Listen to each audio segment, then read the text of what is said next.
Halo para sahabat perspektif baru dimanapun Anda berada, jumpa lagi bersama saya Budi Adiputro yang akan menemani Anda selama 30 menit ke depan untuk berbincang, berdiskusi, dan berbagi perspektif tentang macam-macam hal yang mungkin saja dan mudah-mudahan berguna bagi kehidupan Anda, kehidupan orang-orang di sekitar Anda, dan kehidupan kita sebagai bangsa Indonesia. Nah, untuk melanjutkan semangat dan gelora pencerahan publik dan juga edukasi publik dari almarhum Wimar Witular, kita sebagai yang muda-muda ini akan meneruskan semangat WW untuk terus menjaga dan membuka nalar perspektif Anda semua tentang berbagai isu. Dan kali ini kita akan bicara mengenai sesuatu isu yang mungkin baru dan mungkin asing di telinga kita, karena ini bukan soal politik, bukan soal rame-rame viral di media sosial, tapi kita bicara mengenai hal yang sebenarnya penting untuk keberlangsungan dan keberlanjutan kita sebagai sebuah negara yang sehat ke depannya. Nah, kita akan bicara mengenai pajak karbon untuk mitigasi perubahan iklim dan juga pemulihan ekonomi kita. Kalau kita bicara mengenai perubahan iklim, sesuatunya paling kita akan bicara mengenai bagaimana lingkungan dijaga, bagaimana mengurangi emisi gas rumah kaca, bagaimana tidak menebang hutan, bagaimana kita menjaga koral kita tetap baik, misalnya dengan salah satunya waktu itu Bu Susi pernah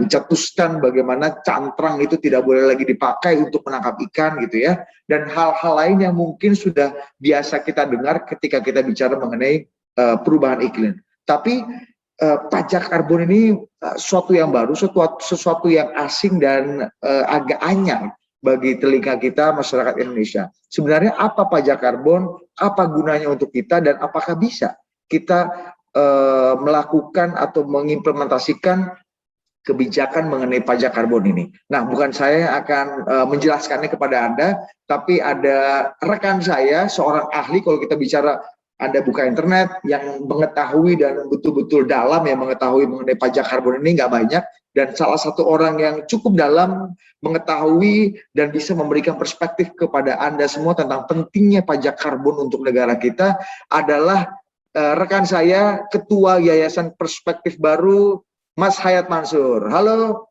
HM. Halo, Mas Budi Adiputro dan juga sahabat pendengar, salam perspektif baru untuk Anda semua. Nah, betul. Saya harus mengerem HM ini karena biasa dia yang wawancara orang. Jadi bawaannya udah pengen seperti host saja, tapi hari ini saya harus hambat dia untuk menjadi host karena saya akan tanya HM nih. HM, terima kasih kita sudah meluangkan waktu untuk berbagi perspektif pada hari ini. Kita bicara mengenai pajak karbon untuk mitigasi perubahan iklim dan pemulihan ekonomi. Pajak karbon ini kalau bicara mengenai konteks kita dalam mitigasi perubahan iklim ini kan sesuatu yang baru gitu ya, Mas Mansur ya. Kenapa pajak karbon ini, apakah pajak karbon ini sebenarnya sudah lama ada, dan bagaimana Indonesia menghadapi pajak karbon, tapi yang paling prinsipil, apa sih sebenarnya pajak karbon ini? Ya, ini sesuatu hal yang baru. Nah, saya dari kehidupan kita sehari-hari saja ya.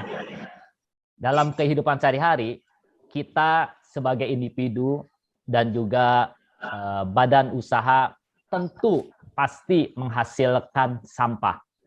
Nah, pemerintah, terutama pemerintah daerah, selama ini memungut retribusi atau iuran untuk pengelolaan sampah. Kali ini, retribusi atau iuran yang akan dipungut adalah sampah berupa emisi karbon. Jadi, ini merupakan jenis pajak baru untuk pengelolaan sampah emisi karbon. Nah, saat ini, pemerintah dan DPR sedang membahas pajak karbon ini untuk bisa disahkan dan diberlakukan pada tahun 2022.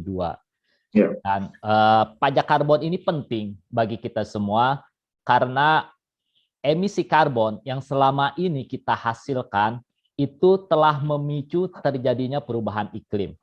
Dampak perubahan iklim sudah mulai terasa.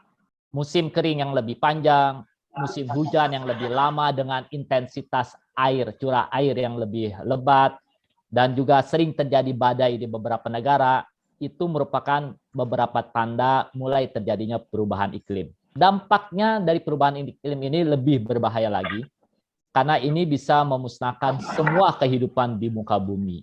Nah, salah satu upaya untuk menurunkan emisi karbon, salah satunya adalah melalui kebijakan fiskal, yaitu melalui pajak karbon. Oke, apa hubungannya Mas Mansur? Kebijakan fiskal dengan perubahan iklim.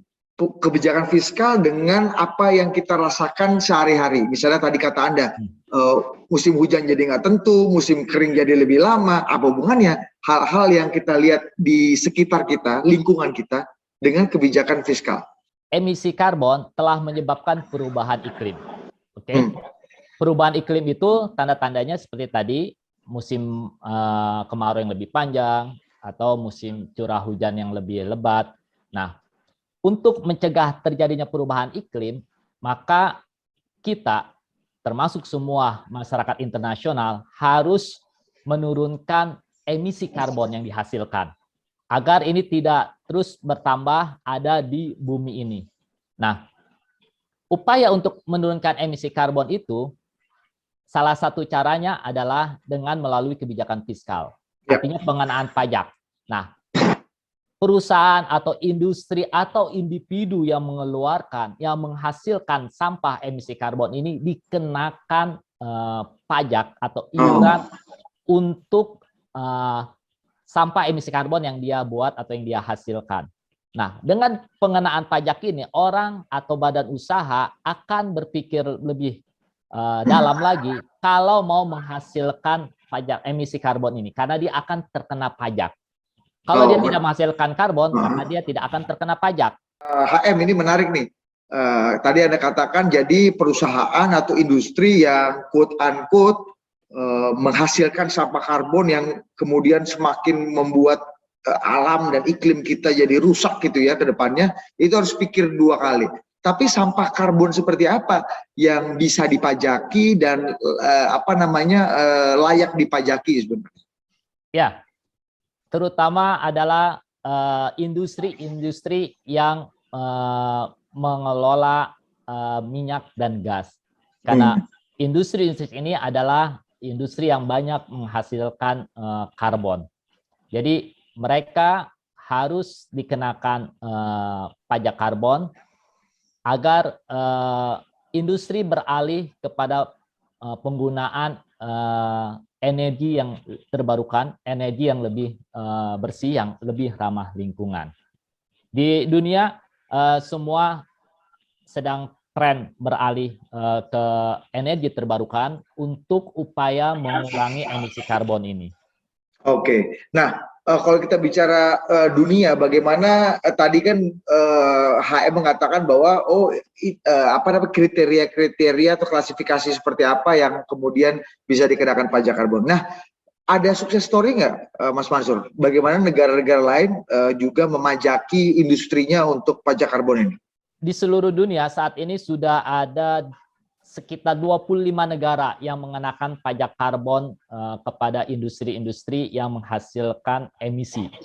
Nah, dari 25 negara itu, diantaranya ada Kanada, Ukraina, Jepang, Prancis, atau tetangga kita Singapura itu telah menerapkan pajak karbon.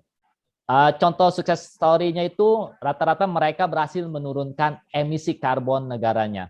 Contohnya Swedia dilaporkan itu mereka berhasil menurunkan emisi karbon sebanyak 25% dari pengenaan pajak karbon ini. Karena industri berusaha beralih dari emisi kepada yang lebih rendah emisi dan lebih ramah lingkungan.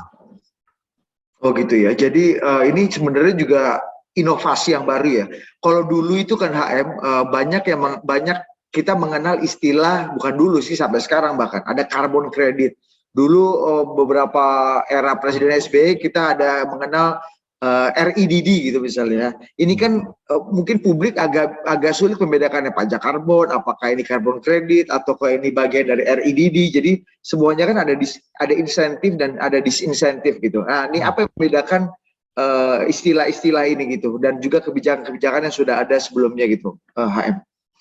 Ya, pajak karbon ini merupakan perspektif baru ya bagi bangsa Indonesia, karena ini merupakan sudut pandang baru bagi kita sebagai bangsa melihat bagaimana upaya menumbuhkan ekonomi dan menjaga lingkungan untuk kesejahteraan rakyatnya.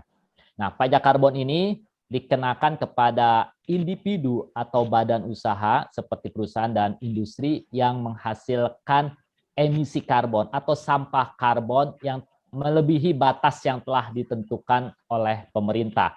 Misalnya, batas yang ditentukan pemerintah untuk suatu industri, misalnya ya, karena ini belum ditetapkan, misalnya untuk satu industri, sampah karbon yang diperbolehkan, yang tidak terkena pajak adalah 100 kg misalnya per bulan. Nah, jadi kalau dia melebihi atau sama dengan 100 kg per bulannya, maka industri tersebut akan terkena pajak. Jadi sekali lagi pajak karbon ini merupakan perspektif baru, cara pandang kita untuk memulihkan ekonomi dan juga untuk menjaga lingkungan.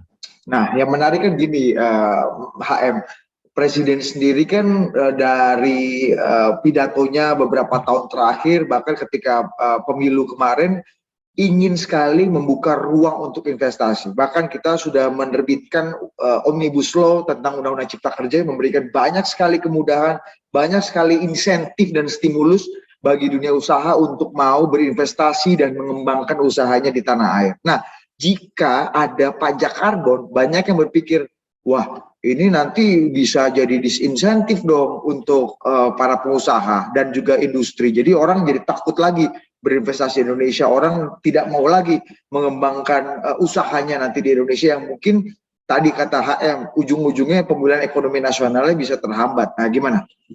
Oke, justru ini sebaliknya, ini akan mendukung upaya menarik investasi terutama dari luar negeri.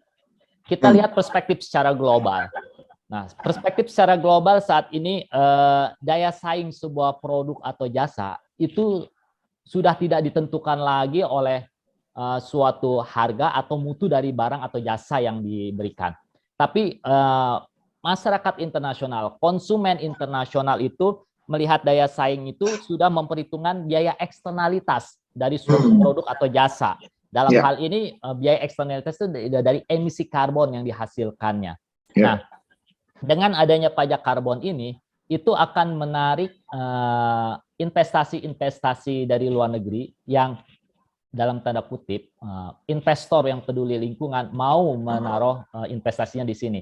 Karena di sini ada insentif bahwa kalau mereka berinvestasi di sektor yang rendah emisi, di sektor yang bersih, emisi yang near carbon, nah maka mereka tidak akan terkena pajak.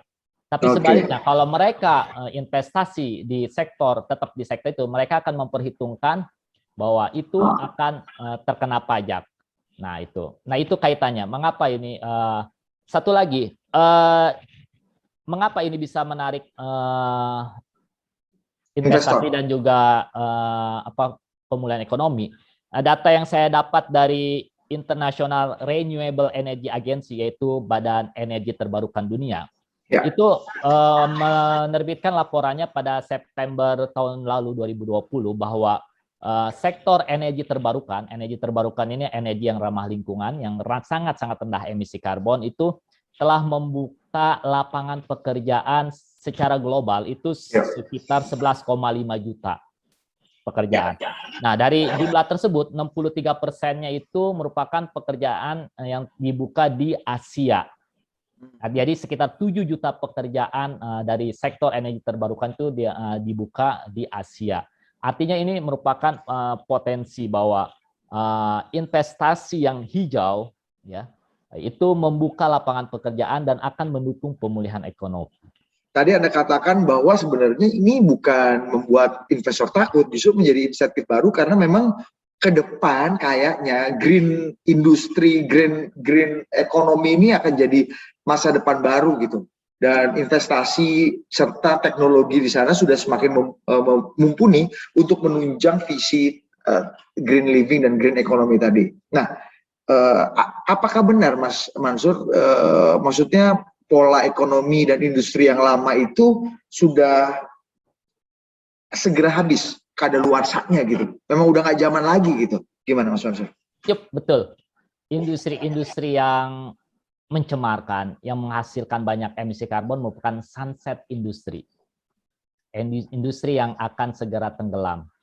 Nah, pertama, di seluruh dunia, cadangan migas itu sudah semakin menipis. Jadi mereka mau tidak mau akan beralih kepada energi terbarukan. Nah, di seluruh dunia sekarang sedang berlomba-lomba suatu negara itu untuk menghasilkan, bisa memproduksi energi terbarukan sendiri, termasuk untuk transportasi, mobil-mobil listrik dan sebagainya.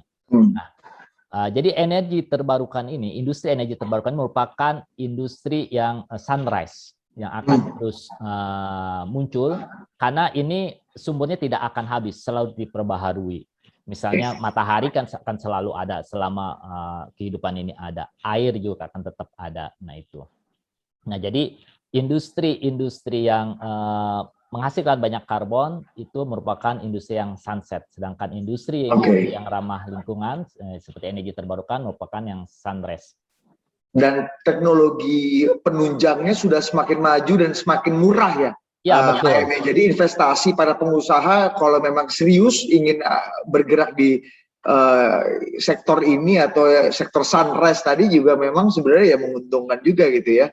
Gimana caranya meyakinkan bahwa industri ya terutama ya, karena ini kan kita kalau bicara pajak ini kan agak menakutkan ikut-angkut ini buat para industri HM. Gimana caranya mengkomunikasikan ini kepada masyarakat? Pajak karbon ini penting, kemudian industri juga harus mendukung, dan juga tentunya masyarakat. Masyarakat juga bisa memberikan insentif dan disinsentif juga sebenarnya bagi perusahaan atau industri yang quote-unquote masih tidak ramah lingkungan. Gimana, HM? Iya, saya setuju sekali perlu adanya komunikasi ya, Bung Budi Adiputro. Karena ini sekali lagi ini bukan perspektif baru. Nah, perspektif baru ini, cara pandang baru kita ini terhadap emisi karbon itu perlu dikomunikasikan kepada publik. Nah, agar mereka dapat memahaminya secara tepat. Nah, penolakan-penolakan yang terjadi itu karena mereka belum mendapatkan informasi yang tepat, informasi yang benar mengenai pentingnya pengurangan emisi karbon, terutama salah satunya melalui pajak karbon ini. Nah, di sini pemerintah perlu melakukan edukasi publik.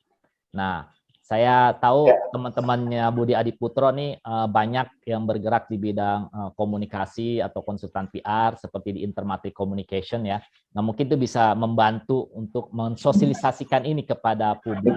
Nah, jadi pemerintah sebelum menerapkan ini harus gencar melakukan edukasi publik, sosialisasi publik, agar publik memahami pentingnya pajak karbon ini untuk pemulihan ekonomi dan juga perubahan iklim. Ya bisa mengadakan seperti focus group discussion, kampus roadshow kepada generasi muda, edukasi, dan berbagai macam bentuk-bentuk sosialisasinya. Oke, nah kita bicara potensi ekonomi, potensi pendapatan. Tadi mungkin Mas Mansur udah kasih highlight sedikit, tapi coba lagi ceritakan kepada kami bagaimana seberapa menguntungkan Indonesia jika pajak karbon ini betul-betul bisa diregulasikan dan diterapkan gitu bagi kita. Dan apakah, nah ini penting juga Mas Mansur, ini kan yang dipajaki adalah industri yang tidak ramah lingkungan, harusnya uang dari ini kan juga dipastikan untuk kembali kepada sektor energi terbarukan atau sektor lingkungan gitu kan, untuk mencegah perubahan iklim. Bagaimana memastikan ini juga jalan nih? Jadi pajak yang diambil bukan untuk bangun jalan atau bukan untuk memberikan insentif bagi industri yang justru malah tidak ramah lingkungan gitu.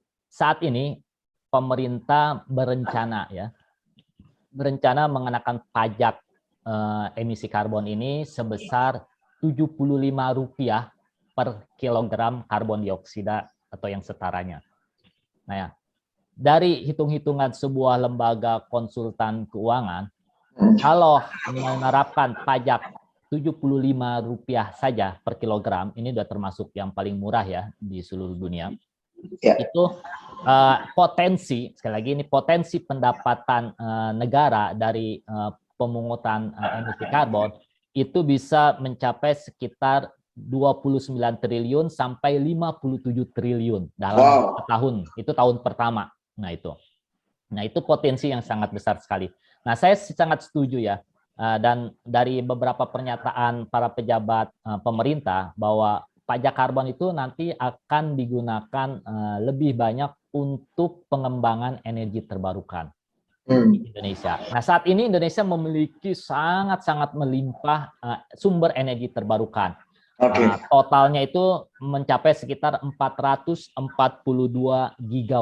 gigawatt ya. Nah, jadi ini sebuah potensi yang sangat besar untuk kita bisa beralih dari energi kotor ke energi bersih. Nah, dari 442 itu ada 3 yang sangat besar yang bisa dimaksimalkan untuk dikembangkan dari dana pajak itu, yaitu misalnya pembangkit listrik tenaga surya itu totalnya mencapai 207 gigawatt.